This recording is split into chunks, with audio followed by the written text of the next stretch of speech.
اس channel میں دل کی گہرائیوں سے خوش آمدید اور خلوص بھرا سلام۔ اللہ پاک سے دعا کرتا ہوں کہ اللہ پاک آپ کی تمام جائز خواہشات کو پورا فرمائے، وسیع رزق اور آپ پر اپنی رحمتوں کے سائے ہمیشہ برقرار رکھے، آمین۔ ارک حیات۔ مرید نے مرشد کو اچھے موڈ میں دیکھا تو با ادب ہو کر گویا ہوا، میرے مرشد مجھے ارک حیات کے متعلق کچھ تو بتائیے، کیا اسی کو آب حیات کہتے ہیں اور اس کا پانی چشمہ پھٹتا کہاں سے ہے؟ مرشد نے گہری نظر سے مرید کی طرف دیکھا اور سوچ میں ڈوب گیا۔ جب کافی دیر ہو گئی تو مرید کو یوں لگا جیسے اس نے اپنے مرشد کو ناراض کر دیا ہے۔ وہ پھر ڈرتے ڈرتے بولا، حضرت جی اگر میرے سوال سے آپ کو کوئی کوفت ہوئی ہے تو میں معافی کا طلبگار ہوں۔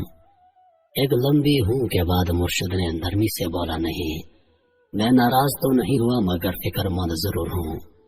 میں نے جب یہ سوال اپنے مرشد سے کیا تھا تو ہمارے درمیان 12 سال کی طویل جدائی پڑ گئی تھی۔ میں سوچ یہ رہا تھا کہ پتہ نہیں میں تمہاری یہ طویل جدائی برداشت کر سکوں گا یا نہیں۔ اس دوران اگر میری اجل آ گئی تو کہیں تمہاری محنت ضائع نہ ہو جائے۔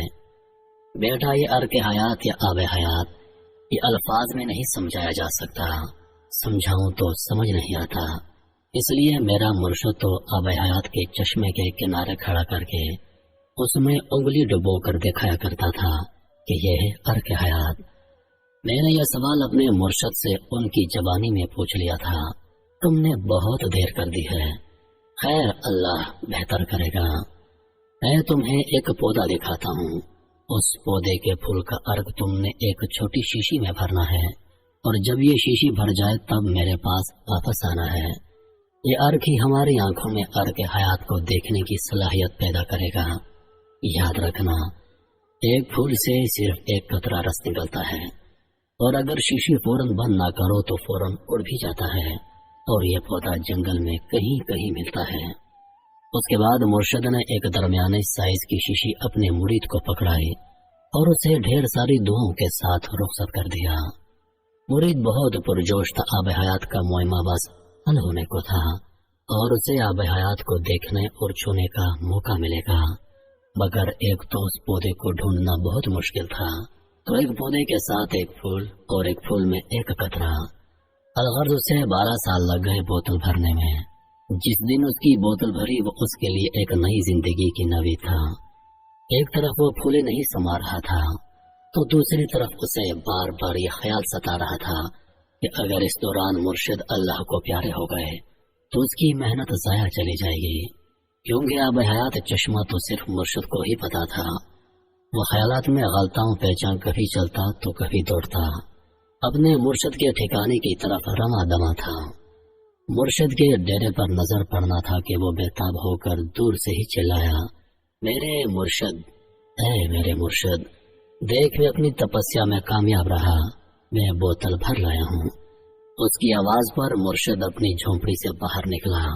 12 سالوں نے اس کی کمر دھری کر دی تھی مگر وہ بھی مرید کی کامیابی پر خوش نظر آتا تھا۔ اپنے مرشد پر نظر پڑنا تھی کہ مرید بے اختیار دوڑ پڑا اور یہی بے احتیاطی اسے مہنگی پڑ گئی۔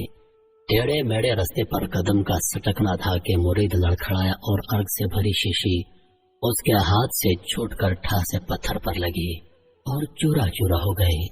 ارگ کے کچھ چھینٹے مرشد کے پاؤں پر پڑے، باقی کو جھٹ زمین نکل گئی۔ بے اختیار مرید کی چیخ نکل گئی، میرے مرشد میں لٹ گیا، میں برباد ہو گیا، میری محنت ضائع ہو گئی، میرے 12 سال کی مشقت مٹی بن گئی، میرے مرشد میں تباہ ہو گیا۔